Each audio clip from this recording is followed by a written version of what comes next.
إن الحمد لله نحمده ونستعينه ونستغفره ونعوذ بالله من شرور أنفسنا ومن سيئات أعمالنا من يهده الله فلا مضل له ومن يضلل فلا هادي له وأشهد أنه لا شريك له وأشهد أن محمدا عبده ورسوله وخليله صلى الله عليه وسلم ثم أما بعد.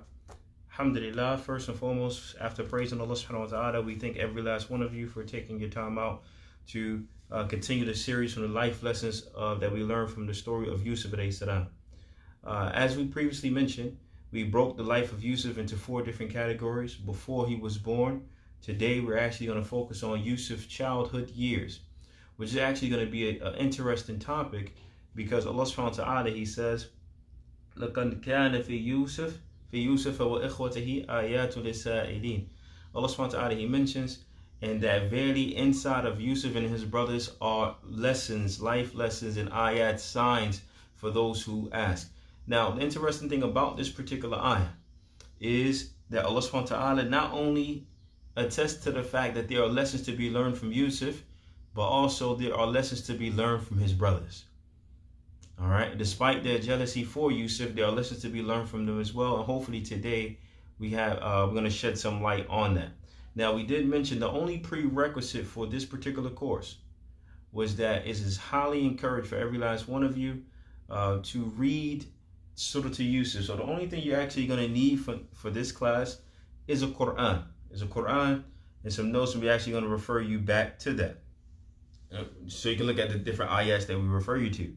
Today, as we said, that we're going to focus on Yusuf's childhood years. So we're going to mention 11 points. So if you're taking notes, you want to leave some space in between, but you're going to go over 11 bullet points, inshallah ta'ala.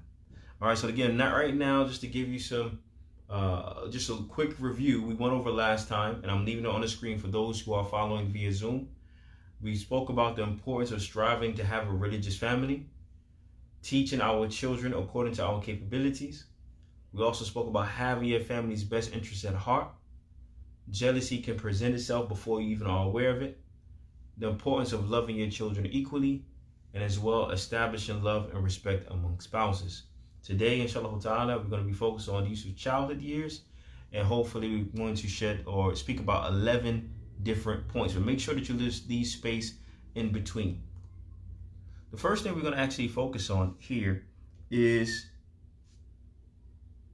if you have a Quran, I want you to actually go to chapter 12, and within the first 10 ayat, okay, with the first 10 ayat, you will find here the first bullet point, or rather the first life lesson that I actually want you to write down is be careful who you share your weaknesses with. This father of Yusuf, Yaqub alayhi salam. Now, for those who did the homework and read the Surah to Yusuf, they kind of know what I'm alluding to at this point. What am I talking about here? Be careful who you share your weaknesses with. Who actually, when you reflect on the story of Yusuf alayhi salam, who came up with the narrative that I'm afraid that he will actually be eaten by a wolf? Was it the father, or rather was it the sons? The scholars of Islam, they mention at this point, this is a great proof here that we know that rather it was the father himself who came up with the idea, or rather, entrusted his sons or expressed his sentiments towards his sons that of his concerns. I don't want Yusuf to leave because perhaps he can be eaten by a wolf, which obviously in hindsight, the brothers, they took this narrative and ran with it and said that, well, listen, father, what happened? He was eaten by what? He was eaten by a wolf. Having said that, the scholars, they mentioned a tremendous point that I think is very vital in our lives, is that be careful who you share your weaknesses with. So underneath this point, what you're going to write, inshallah, is what are some of the dangers of sharing your fears and concerns with other people? What are some of the dangers of, you can shorthand it if you want to, but what are some of the dangers of sharing your fears and concerns with others? One, as we find here in this particular story, is that you do have some people, unfortunately, Allah musta'an, you do have some people, they wait for the opportunity to use your fears against you. Or they wait for the opportunity to take that which you are concerned about, take your woes and your concerns, your fears, whether it be in regards to your children, or in regards to your spouse, or in regards to your livelihood, your goals and aspiration in life, what you're concerned about. Some people, they pretend to be friendly. However, they are just waiting for the opportunity to use whatever you fear or whatever you're concerned with to flip it against you. So that's also point one. And as well, that leads to blackmail, and especially amongst the youth. If you have friends in school, in high school, and in college, and we see it all the time, sometimes we confide in each other certain information that we don't tell other people. Well, I'm afraid of such and such, such and such, or I want to do this, or what have you. And sometimes some people may take this information and wait, or opportunists, and they wait for the opportunity to use it against you, to get you to do what they want you to do. And we find this is clearly what happened here during the story of Yusuf, where the sons, they took what the father was concerned. His biggest fear, he entrusted in his sons, he confided in his sons. My biggest fear is that Yusuf will be eaten by a wolf. So they concocted the idea. They said that if anything, my father's going to believe what? He's going to believe that Yusuf was eaten by a wolf, obviously, because this is what he feared. So again, having said that, I can't stress this point enough, that some people, they will wait for the opportunity to take that which you are concerned with, or that which you are afraid, and use it against you. So again, that leads into my first point, where the scholars of Islam, they mention that here we have to be very careful of who you confide your weaknesses in. Also, this leads me to, I want to bring up another point. So it's two extra points. We're still on the first point. Another person, a person may say, well, how do I know? How do I know that which the person confided in me? How do I know this was a secret that he did not want me to disclose, or what have you? Here, the scholars mention, they say that there are two types of signs that a person should look for. If he or she is having a personal conversation with someone, and they see one of two signs, they know for sure that this is a manner, and a person should not disclose the information that is being told to them, regardless of whatever it is. Okay, so again, there are two types of signs that a person should look for. That if they have a private conversation with someone, and they see one of these two signs, know for sure at that point it has become haram for a person to disclose this information to someone else, in addition from the person that told them this information. Okay, so the first sign, that the person is sarih al-lafz, that the person is explicit in his wording, and he or she may say, listen, and I'll use myself as an example. I may have certain concerns or certain things that's going on. Now I'm confiding in my friends some information. I say, listen, let's call him Rashid. I say, Rashid, I did such and such and such and such, but just I'm looking for some advice, but keep this between me and you. However, I'm being explicit with my wording. I said, keep this as a secret between me, baini wa bainik. Keep this as a secret between me and you. If a person uses that type of vernacular or anything close to it, then therefore it is, as the scholars mentioned, at that point it has become binding upon the person he's talking to not say anything or disclose this information to anyone else until he finds out, is it permissible, or does he have permission from his brother or his sister to disclose this information. The second sign that a person will look for, and this is explicit within the hadith of the Prophet ﷺ, when the Prophet ﷺ, he said, إِذَا حَدَّثَ الرَّجُلُ بِالْحَدِيثِ ثُمَّ انْتَفَتْ فَهِيَ أَمَانَةٌ. The Prophet ﷺ, he said, if a man is speaking to another individual and he does this, or he looks around to see if anyone is close to him, he doesn't want, or he leans forward, he does some type of bodily action to show that he does not want anyone else to hear this information. In modern day times, if a person is on the phone and he says, Akhi, you got me on speakerphone, or you got me, whatever the case may be, or he uses some type of wording like this to let you know he doesn't want anyone else to hear this, as the Prophet ﷺ mentioned, فَهِيَ أَمَانَةٌ. At that point, it becomes binding upon the individual to not say anything or disclose his brother or his or sister concerns to anyone. So the first lesson that we learn here from Yaqub, from the father of Yusuf, is that we have to be very careful of to who we disclose our concerns and our weaknesses, because sometimes people can't wait to use what you greatly fear against you. And we'll find later on the other points that I'm going to bring that this is very pertinent even in our time today, inshallah. Also, the second thing, or another thing I want to mention, that if you are from the blessed ones who someone confines in you, then what is obligatory upon you? So again, another point, we're still on point number one, but we also want to mention as a subsidiary, if someone confines in you some information, what is obligatory upon you to do? As we clearly mentioned, that a person should not expose this to anyone else or disclose this to anyone else.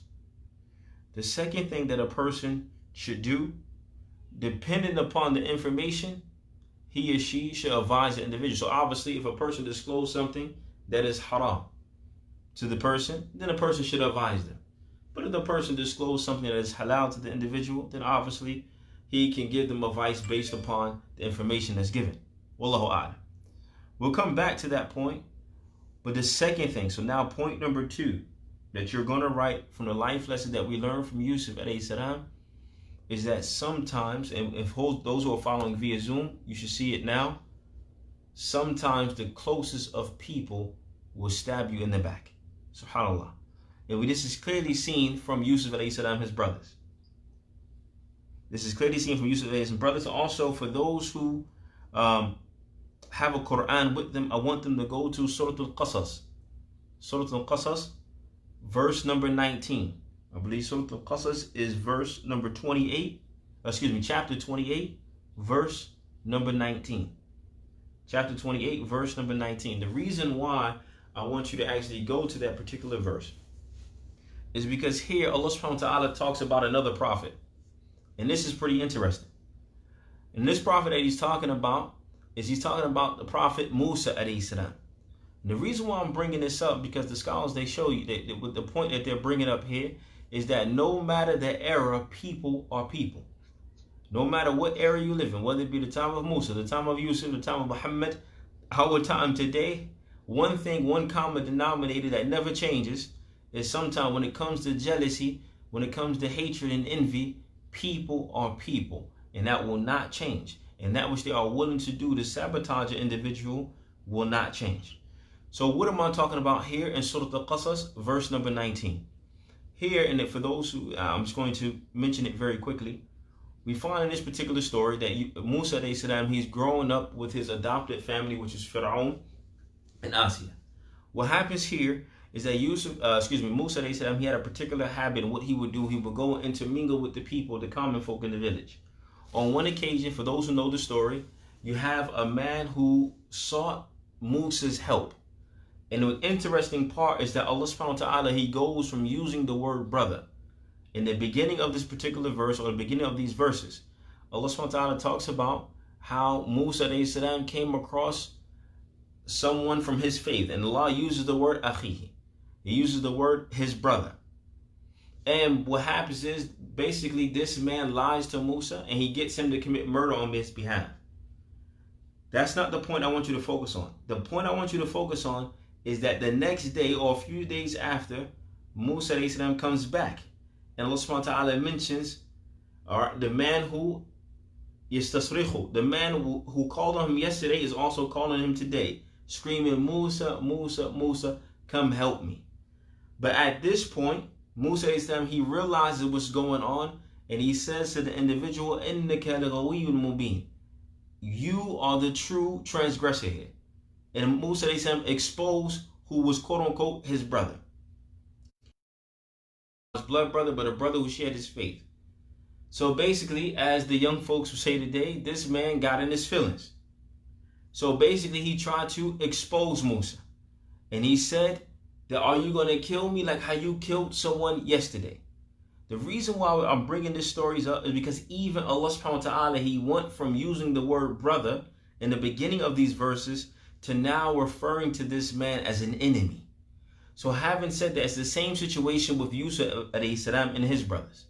That sometimes the closest of people that you may not expect, for those who are truly jealous of you, that they will do anything to sabotage your integrity. It can be a spouse, it can be a friend, it can be a sibling, It can be one of your dependents, your children, or whatever the case may be. As the Prophet ﷺ, he said, فَإِنَّ كُلِّ ذِي نِعْمَةٍ حَاسِدٍ أو في رواية محسود. For every blessing that a person has someone that is envious of this blessing who does not want you to have it. Subhanallah.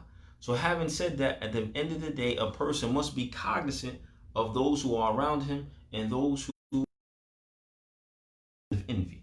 Because again, the second point that we get from the story of Yusuf alayhi salam is that sometimes the closest of people, someone who you may not expect, will be the quickest ones to stab you in the back from those who you do not expect to do so.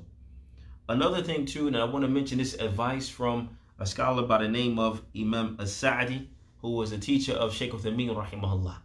Imam As-Sa'di was reported to have mentioned that if a calamity hits an individual, then he or she should never say, where does this infliction, where did this test come from?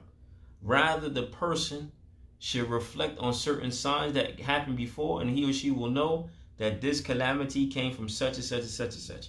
I'm going to explain to make it more clear.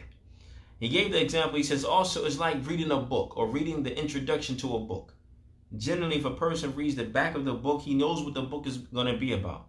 And likewise, before hardships and calamities happens to an individual, if he or she contemplates on certain signs that were there before the calamity came, then he or she, they will know that Allah subhanahu wa ta'ala is not punishing them.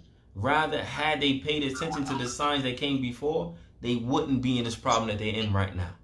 So having said that, again, I really want to draw this point home. And the second life lesson that we learn from the story of Yusuf alayhi salam is that sometimes the closest of people will be the first ones to turn against you.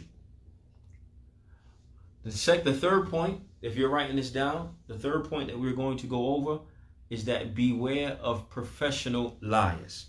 What do I mean? It's because if you go to Surah Yusuf at chapter 12, and I want you to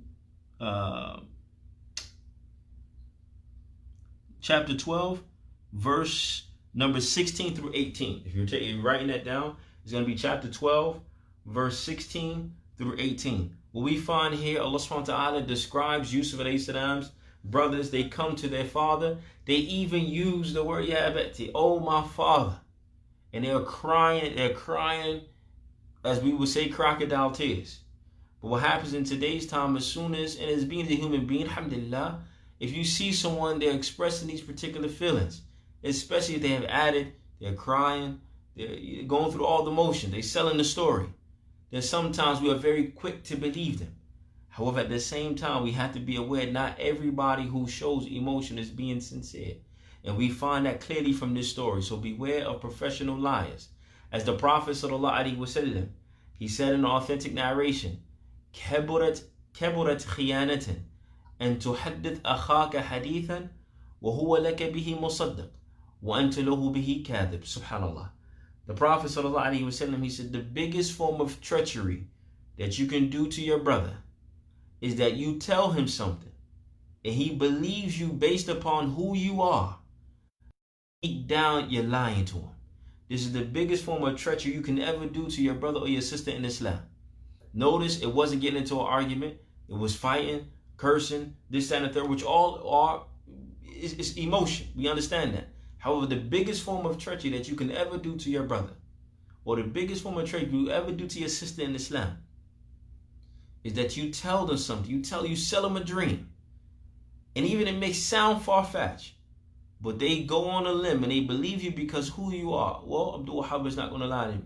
Or this Fulan is not going to lie to me. Fulan is not going to lie to me. It sounds a little far-fetched, but he's not going to lie to me. But deep down, you are lying to this individual. This is the biggest form of treachery. So here, another benefit that we learn from this story, the life lesson that we get, is beware of professional liars. And also I want you to add another caveat to that, is also beware of opportunists. And what I mean when I say that, for those who are following along, if you go to chapter 12, verse 63 of this particular story, when Yusuf alayhi salam's brothers, and I'm jumping ahead a little bit, but when Yusuf alayhi salam, his brothers, when they wanted something from their father, Well, Yusuf, at this point, he became the leader of Egypt, or one of the generals of Egypt. The brothers now, at this point, they had to go back to their father to get their other brother, who was by the name of Benjamin. When they had to get this particular brother, they said, "Oh, our father, send our brother with us. Send our brother with us." But then, as for those who read the story and they did the homework, what happens later on? When it was basically devised that the brother has stolen, but he really didn't steal. When it's alleged that the brother have stolen, what happened? They went back to their father and they said, "Oh, our father, your son." Basically, they threw him under the bus. Having said that, again, some of the scholars of Islam and some of the people of knowledge, they use this part of the story to say that beware of people. When they want something from you, they will come with ahsan al-wajh. They will come with the best of faces, the best of kalam. But when they can't get something from you at this particular point, they will sabotage you. Subhanallah. So having said that, again, we want to make it clear from this point is that it is upon every last one of us to beware of professional liars. Also, another point, on the same part, point number three, is that also we want to mention beware, beware of false sincerity. There we go. Beware of false sincerity. A lot of people, we fall victim to anyone who says, "Wallahi," we are quick to believe them. Or they say, "I'm being sincere, akhi. I'm giving you sincere advice." And granted, inshallah ta'ala, some people are. We want to have husnul dhan. We want to have a good opinion of the people. But that doesn't mean that everyone is being sincere. For verily, Shaitan himself also swore by Allah. When he tricked Adam, our father Adam and Eve, what is the first thing that he said? One of the first things that he says, Allah mentions, and Shaitan swore by Allah that indeed I'm to you both sincere advisor. I'm a sincere advisor. The same thing that Yusuf his brothers, they told their father in chapter 12, verse number 11. They said, "Send our brother with us. Verily, we are sincere advisors." So for everyone who comes with the face of sincerity, or say that, "Okay, I just want to give you advice. I just want to give you advice in your marriage. Not everyone has good intentions and have your best intention at heart."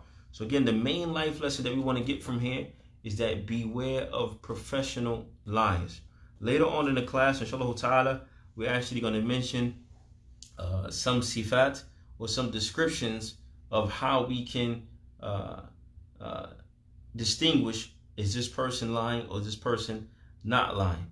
Also, one of the things we also want to mention, one of the characteristics, subhanAllah, one of the characteristics of the scholars of Islam, they mentioned that one of the characteristics of a liar, it shows that this person fears the creation more than he fears the creator. Because at this point, he has taken the hope that he should have for Allah subhanahu wa ta'ala, and he has feared this person. Rather, now it causes him to change his story, to make up stories, and so on and so forth. And again, another main point that we get from this is that one lie turns into 20 other lies. As you saw, Yusuf alayhi salam, his brothers, they started lying. This lie went on for years. And so again, some people may say, "Well, akhi, that was a couple months ago." A lie is a lie. It doesn't matter. Some lies may go on for months. Some lies may go on for days. But if you tell one lie, you got to tell 20 other lies to back that one up. And it's clearly from Yusuf alayhi salam and his brothers. And this, subhanAllah, this is why Allah Azza wa Jalla, he mentions, he doesn't just suffice with Yusuf. He doesn't say, "Laqad kana fi Yusuf ayat." Inside of Yusuf, there are lessons. Rather, Allah says, in Yusuf and also his brothers, there are lessons for you to learn. So having said that, again, one of the things that we get from Yusuf, his brothers, is that, again, if you tell one lie, you have to tell many other lies to carry that up. And also, this may go on for a long period of time, years. And this happens today. And now I'll digress just for a second. I'm a senior chaplain, I'm a senior Muslim chaplain in prison. I see inmates all the time who have had things lunged against them, where a person is in prison for years on out for something that he didn't do. And clearly we will find this also in Yusuf. Yusuf had a lot of people lying against him. His brothers, Zuleika, who was also the wife of Aziz, who placed him in prison for something that he didn't do. Nevertheless, we'll come back to that. But again, that is the lesson, the third lesson that we want to learn from Surah Yusuf, is that we need to be aware of professional.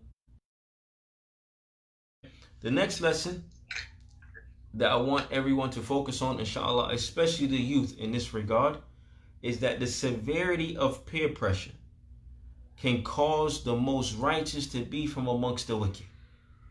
Where do we get this from in the story? For those who did the homework, refer back to the time where Yusuf alayhi salam, they mentioned Uqtulu Yusuf, just kill Yusuf. And after we get rid of him, then we will be from amongst the righteous in our Father's eyes. Having said that, again, one of the brothers, and we mentioned this previously last time, one of the brothers, he said, well, let's not kill him, let's just beat him up.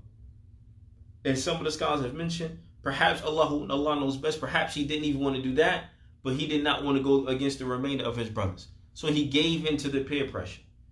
Also, this goes to show, especially amongst the youth, be aware of who your companions are. And as the Prophet ﷺ, this is a tangible example of the Prophet ﷺ when he said, "Ar-rajulu ala dini khalili, fayandur ar-rajulu ala dini khalili." Man is on the religion of his friend, so look to the one who you befriend. So this is very important. This is very important who we place our children around and who we also hang around ourselves as well.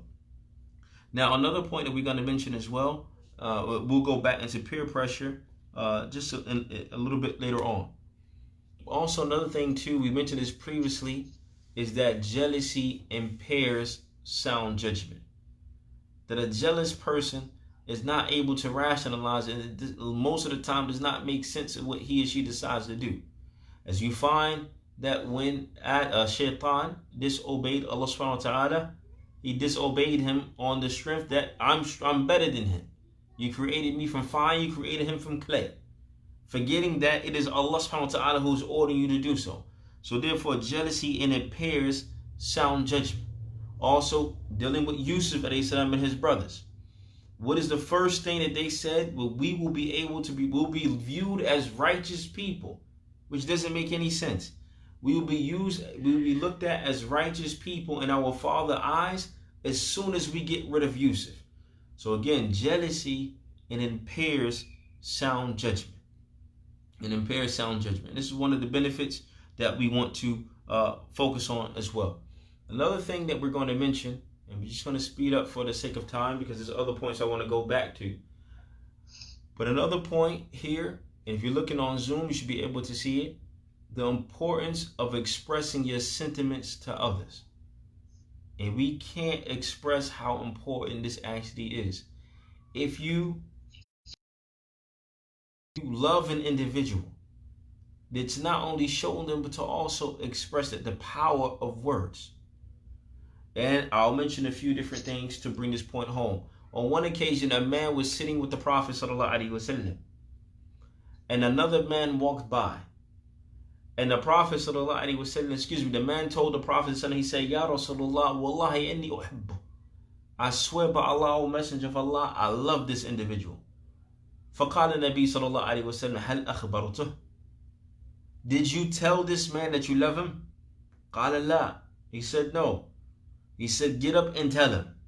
So the man got up and told him. One of the main benefits here is that the scholars of Islam that they mentioned of the importance of expressing your sentiments to another individual. A lot of times, especially as men, we feel that it's not a part of manhood to tell another man that I love you. Akhi, I love you for the sake of Allah. Akhi, I love you for the sake of Allah, allows you to do such and such. Rather, if you truly have love for someone, to express that. Not only your love, but also your concerns. And we did it, I mentioned in the beginning, to not everyone is, you shouldn't disclose your concerns to everybody. But someone that you feel that's close to you, that you can trust, inshallah ta'ala, then also tell this individual, akhi, I'm afraid if you do this, that, and the third. Or, you hurt me. You did such and such to me, akhi, and I want to work this out for the sake of our friendship. Because what happens here, perhaps, la'alla, Allahu a'lam, perhaps, and Allah knows best, perhaps if the brothers of Yusuf went to the father and explained how they felt, yeah, oh, our Father, you're doing this, that, and the third, you're not treating us fairly, or whatever the case may be. Perhaps, Allahu A'lam, it could have been a different outcome. Rather, they only disclosed it amongst themselves. They will always say, our Father is misguided, our Father is this, that, and the third, so on and so forth. Which brings me to my next point, the importance of the children expressing themselves to their parents. If they feel a particular way towards their mother, or they feel a particular way towards their father, or something that hasala bainahuma, something that occurred between both parents, it is upon the children also to speak to their parents and let them know how they feel. All right, so this is why it's also mentioned another life lesson that we get from Yusuf alayhi salam is the importance of expressing your sentiments to other people and not keeping your emotion inside. We're going to jump ahead a little bit, but also one of the dangers of actually keeping your emotion inside is that it can lead to physical harm to an individual. Okay, can everyone hear me on Zoom?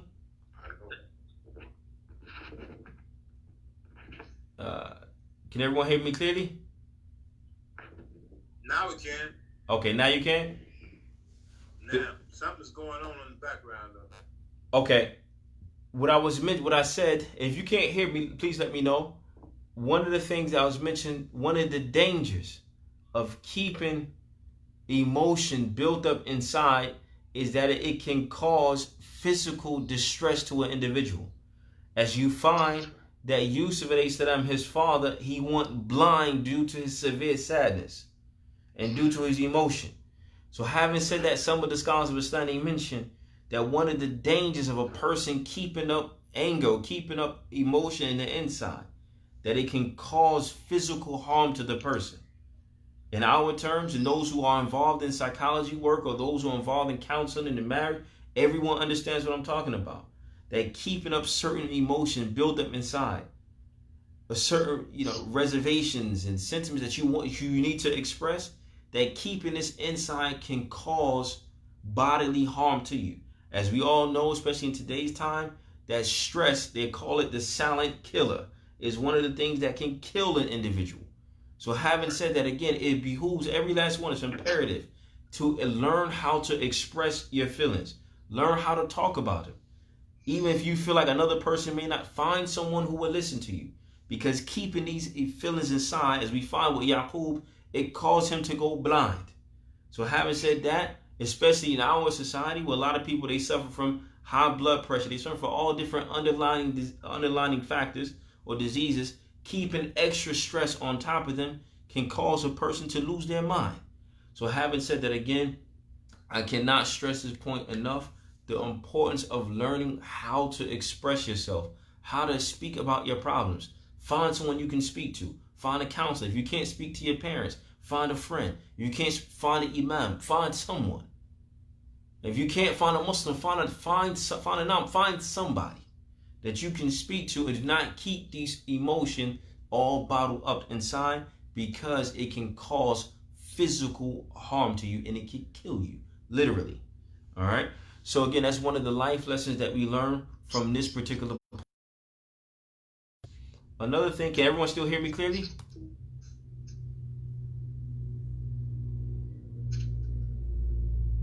On Zoom?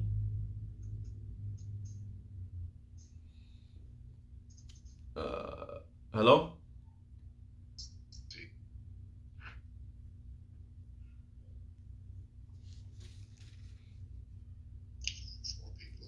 Can everyone hear me now?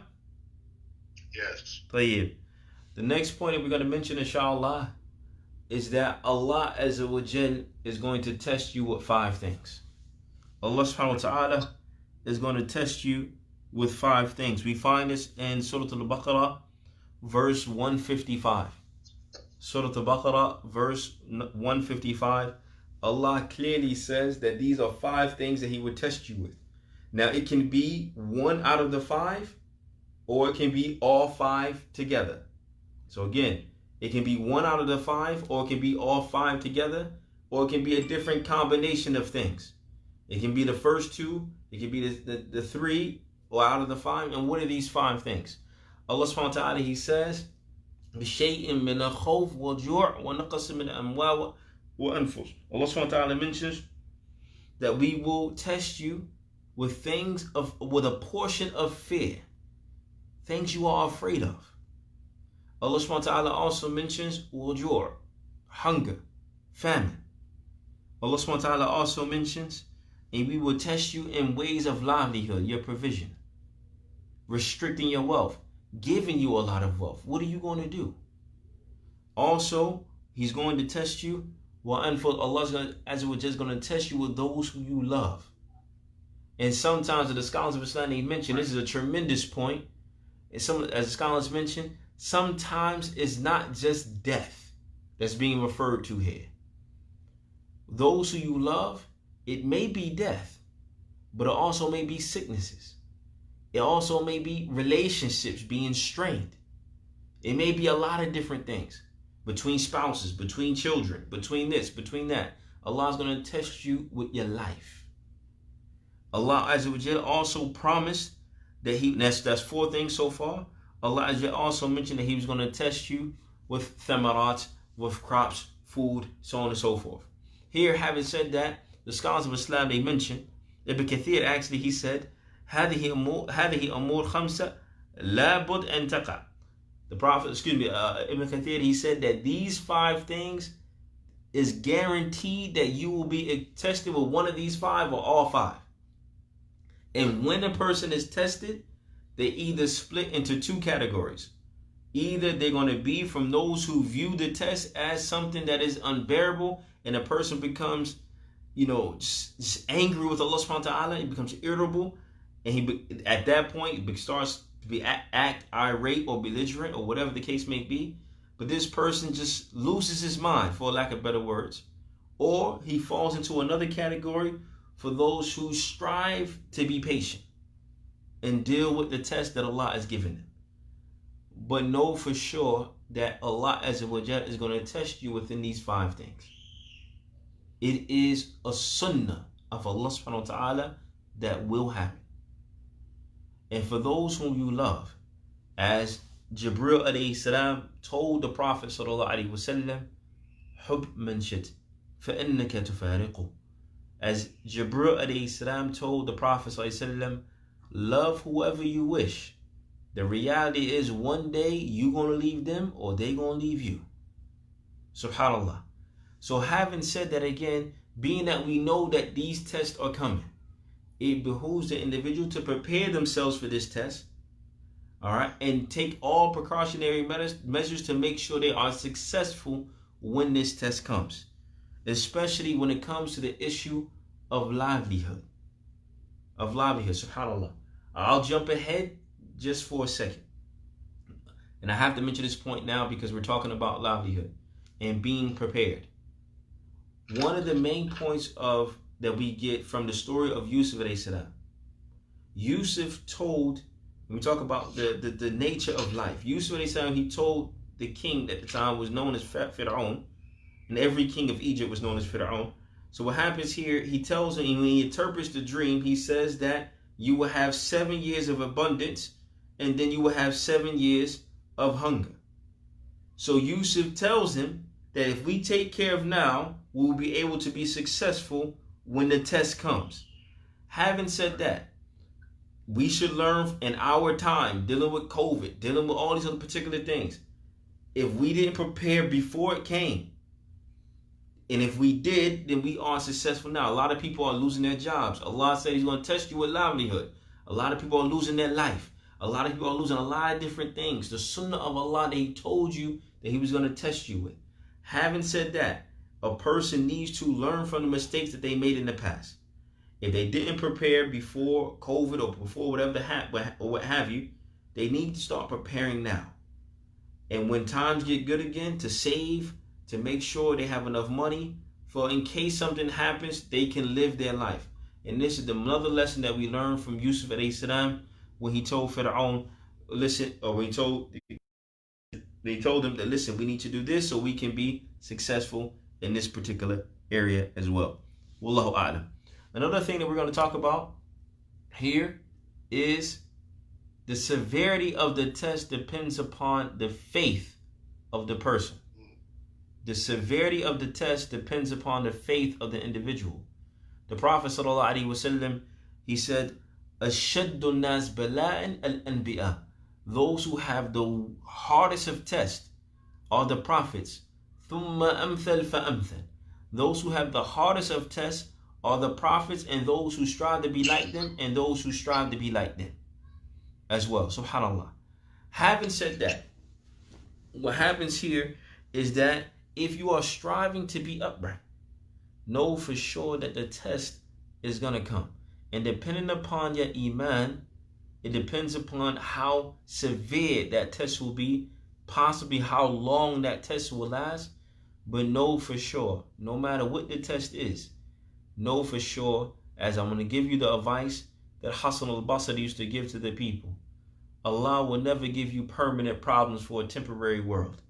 Eventually, everything must subside. Allah will not give you permanent problems for a temporary world. No matter what you're going through, whether it be a sickness, whether it be cancer, whether it be whatever it is, issues with family, Allah will not give you permanent problems for a temporary world. Eventually, everything must subside. No matter what you're going through, eventually it must subside. All right. So that's point number, I believe, 8. Point number 8. Well, we're going to also, for the sake of time, we're going to mention also point number 9. Childhood experiences can cause permanent scars for an individual. Childhood experiences that a person goes through can cause lifetime scars. Even though Yusuf alayhi salam, he doesn't take it out on his brothers. He doesn't take it out on those who put him in prison. He doesn't take it out on anyone, but nevertheless, it doesn't mean that Yusuf forgot.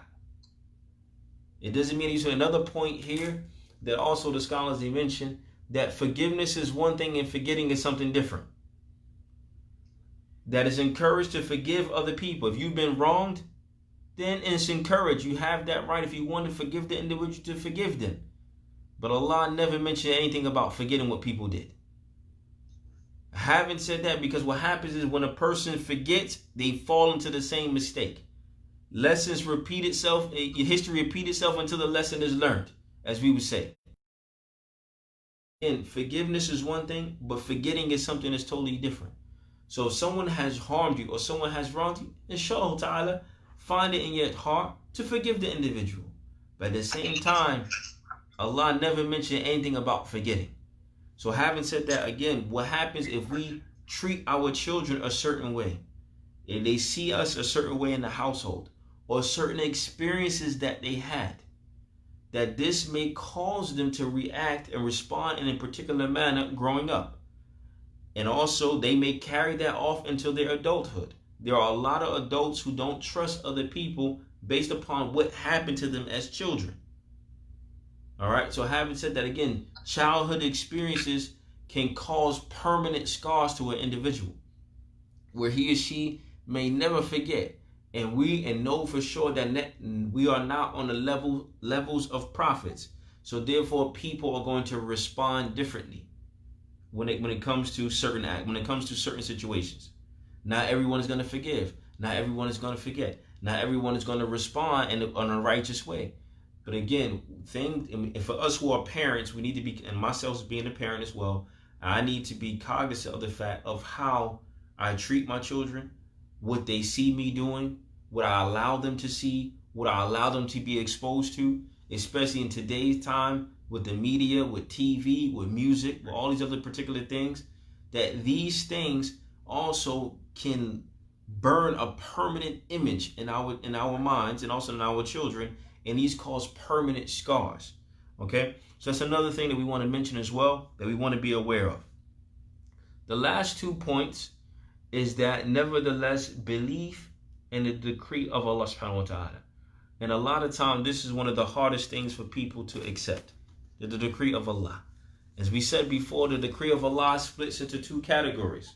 You have that which no one argues with, the decree that is good, because everything that's going in their life is good. They're content with it. Alhamdulillah, alhamdulillah for this. But now also, as the Prophet ﷺ, he told Jibril ﷺ that we believe in the qadr khayrihi wa sharri. We believe in the good of it and also that which hurts, the evil of it, as some translations would say. The scholars of Islam, they refer to this part of the qadr and they call it qadr al-mu'lim, the qadr that hurts, that's hard for a person to accept. When, for an example, their integrity is being put into question, or they're told that they have a personal friend of mine, and may Allah cure him. He's 35 years old. He was told he has stage 4 cancer. We just had a child. And I'm sure that's a hard pillow for him to swallow. That possibly I'm dying.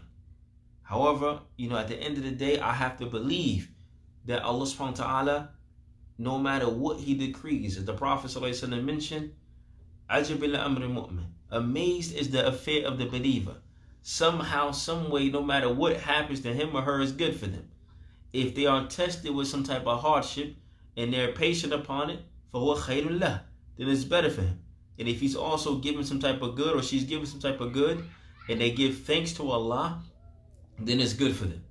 Having said that, again, it behooves every last one of us to understand the decree of Allah subhanahu wa ta'ala. What I want to do, I want to mention the levels of qadr. So you're going to write levels of qadr, of decree, and write 1, 2, 3, and 4. There are 4 levels of decree.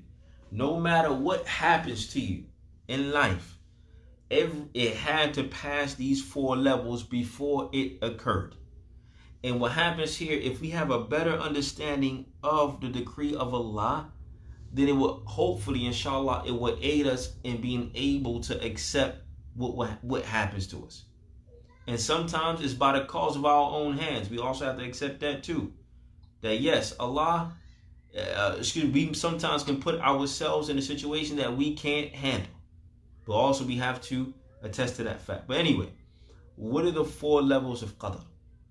The first level of decree, before anything happens, is ilm.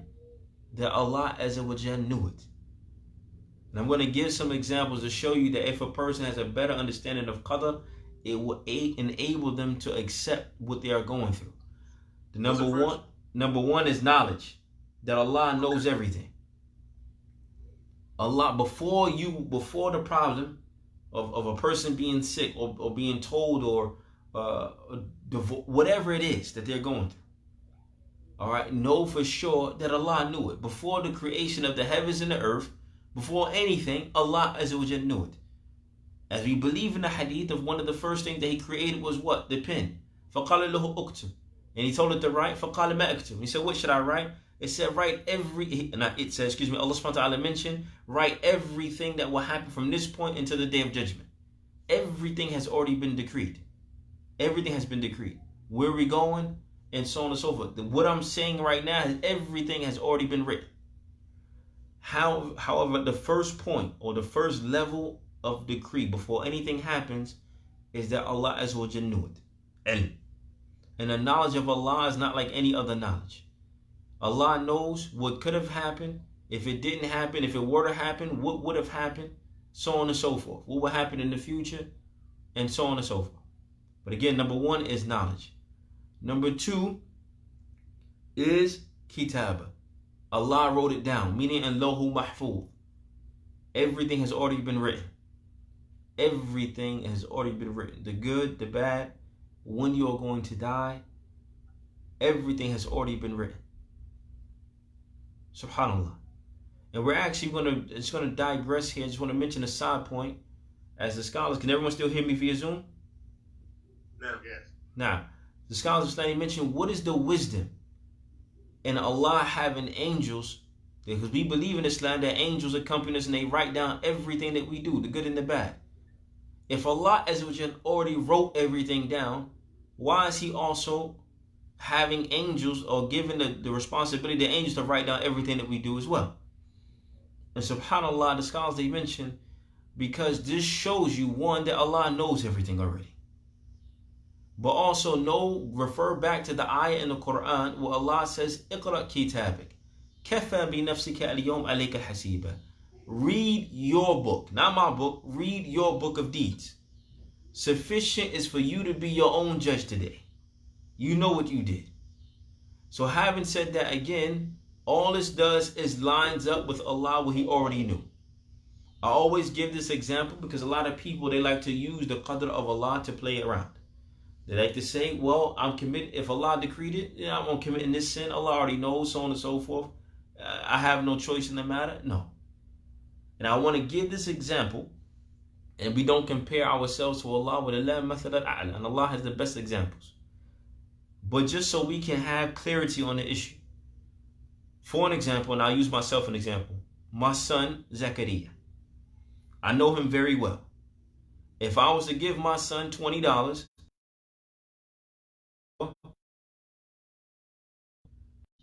so the mere fact that he wrote everything down before he created everything, can everyone on Zoom hear me?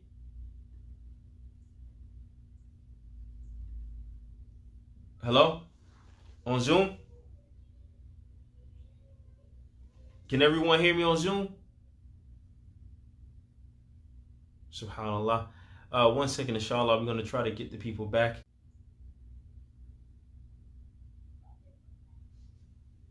Okay, tayyib, alhamdulillah, we have the people back on Facebook. We're trying to get everyone back via Zoom. Is everyone back via Zoom? Can you hear me now?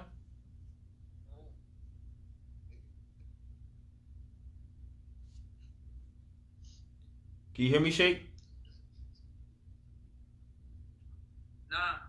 Tayyib, inshallah. I believe. Now, so basically, we were mentioning at the second point of decree, or the second point of qadar, is that everything has been written down by Allah subhanahu wa ta'ala. The third point, or the third level of decree, is that Mashiach, that Allah wills it. Allah knew everything already written, and Allah willed it. He allows it to happen. The fourth level of decree, and mention before anything happens to you, it passes through these four levels. The fourth level of decree is ijad. Allah brings it into existence. I don't want to, it's going to be a bad example, but let's say brother A, whoever, brother Fulan, he finds out, Allah musta'an, that he has a terminal illness. He has cancer. He's dying. He has stage 4 cancer. He's told by his doctor, you have stage 4, you have 3 months to live. This is, I don't want to, terrible. It is what it is. Terrible news to hear. It's hard for him to swallow that. But if he strives to understand the levels of decree, perhaps it would enable him to deal with it a little bit differently. SubhanAllah, Allah knew this already. Not only did Allah know it, Allah wrote it down. And Allah is the most fair. He's not going to oppress me. And Allah willed it. And Allah allowed it to happen and brought it to existence. How can I be upset at this? At this point, it would help a person. Wallahi. Even in my own personal life, after studying this, obviously you're a human being, it may take time. But the point is, if a person has an understanding of decree and the 4 levels of decree, hopefully it will help them. It will help them deal with certain things that they are going through. Whether it be marital problems, relationship problems with family, whether it be sicknesses, whether it be losing a job, whether it be whatever it is. Know that Allah knew it, Allah wrote it down, Allah willed it, and He brought it into existence. How can we argue with it? At the end of the day, a person has to accept the qadr of Allah subhanahu wa ta'ala and move forward. It is what it is. Al-Mada, the past is the past, it is what it is. And I only have to hope and deal with a better future. As some of the scholars of Islam, subhanAllah, they all mention that obviously we know, we believe that Allah doesn't make mistakes in His qadr. Allah doesn't make mistakes in His decree. And no, not forgetting that, yes, we also play a part in that. So if a person made a mistake and they're being punished for it, they have to own up to that. But the point is, if he or she has an understanding of decree, it will help them deal with hardship. It will help them deal with the test that they're going through. The last point that we'll mention, inshallah, we'll close and we'll open for question if need be. In point number 11, the life lesson that we learn from Surah to Yusuf is that even the most righteous can have the worst of children. And we're not talking about Yusuf alayhi salam in this regard. A lot of times, sometimes we look at our imams in the masjid, or we look at different people, and we say, MashaAllah, Imam so-and-so, he's such and such, or sister so-and-so, such and such. But how can their child do this, that, and the third? Then therefore it shows that their household is not a good household. Or we're having people, they lie, they throw all this backbite and slander against these individuals. If that is the case, what do we say about Yaqub and his children? What do we say about Nuh alayhi salam and his son, who left Noah and sought refuge in a mountain? What do we say about Lut and his wife? What do we say about this and that and so on and so forth?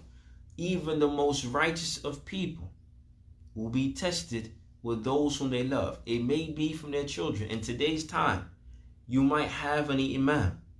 You might have a student of knowledge, a sheikh, or whoever it is, and some of their children may apostatize. That is not a point against the sheikh. If he did everything he could to save his children. And you should not use that as a point against him or her, or the mother or the father of that family. At the end of the day, as the Prophet ﷺ told Fatima bint Muhammad, as the Prophet ﷺ told his own daughter, ask me for whatever you want, wealth, anything. Ask me for it and I will help you. But I cannot help you in front of Allah subhanahu wa ta'ala. Meaning here that even the Prophet ﷺ, every person is for themselves on Yawm al-Qiyamah. Everybody's by themselves. So especially if the children has reached puberty and they make their own personal decision, we can't use this as leverage against the sheikh. We can't use it as leverage against the father, as leverage against the sister, especially when the parents have done everything they can to raise the children to the best of their ability. If they follow another path, Allahu musta'an, we seek Allah's refuge in that.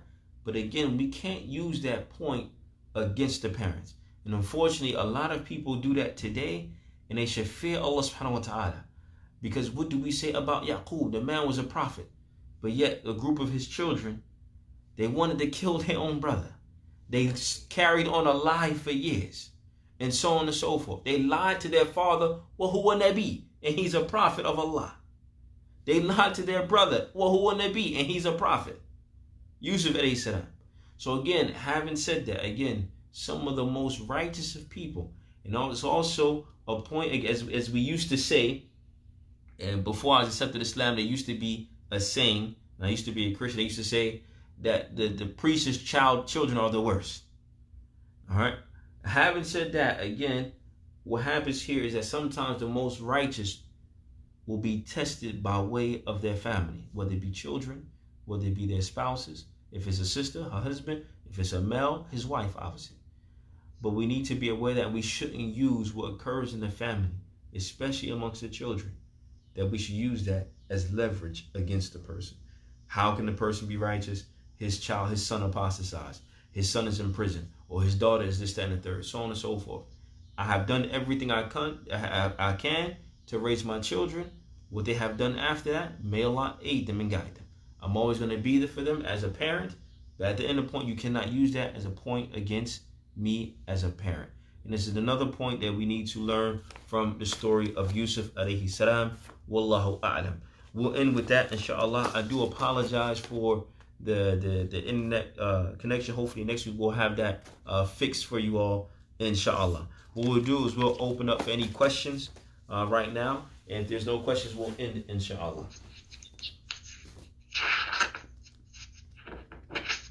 If there's any questions via Facebook or Instagram or Zoom, inshallah, we'll take it now, inshallah.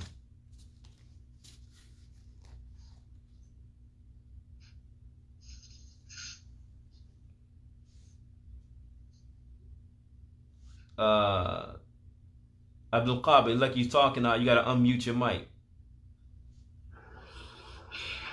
Okay, I got a question. When you was talking about the childhood experiences can cause a permanent scars. Now, that can be a good thing too, right? Right, of course. It can be a good thing and it can be a bad thing as well. and this, I did get examples leaning towards the bad things, but it also can be good things as well. As you find that Yusuf alayhi salam, even though his relationship ended early with his father, he still always will reminisce on the times that he spent with his father. I remember this. Even though he spent years away from his father, he reminisced on the good times that he did have on that short period of time. So yes, it can also be a good thing, but likewise, it can also be a bad thing as well in certain cases. No. Alhamdulillah. Jazakallah khair. Is there any other questions, inshallah? I got a question. Wa alaikum salam wa rahmatullah.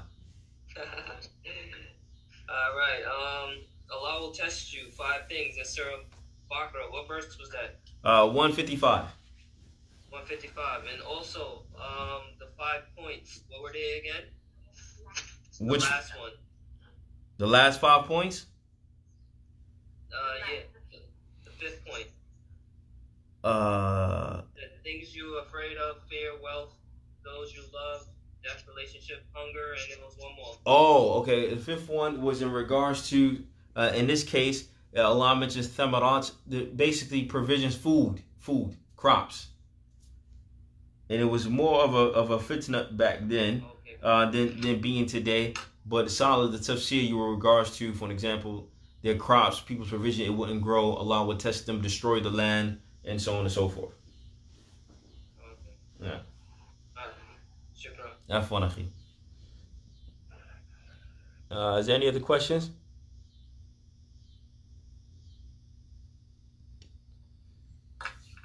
Thank you, inshallah. If there's no other questions, we want to mention, as the Prophet ﷺ, he mentioned, whoever does not think the people, he does not truly think Allah subhanahu wa ta'ala. We thank every last one of you for tuning in, inshallah. Next week, we're going to pick up on Yusuf's adolescence years. At this point, Yusuf has been sold into slavery, and he's growing up in the household of his adopted family. All right, that's what we're going to be going over next week, inshallah. Obviously, going into detail of temptation. All right, dealing with the opposite sex and so on and so forth. All right, we're going to be mentioning a few different points from there. We will spend some time in the beginning covering that which we the last 2 classes, because at the end of this Yusuf class, inshallah, there's going to be a project or test that I want you all to work on, bi'idhnillah. If there's no other questions, jazakumullah khair. Assalamu alaikum wa rahmatullahi wa barakatuh. Wa alaikum salam wa rahmatullahi wa barakatuh.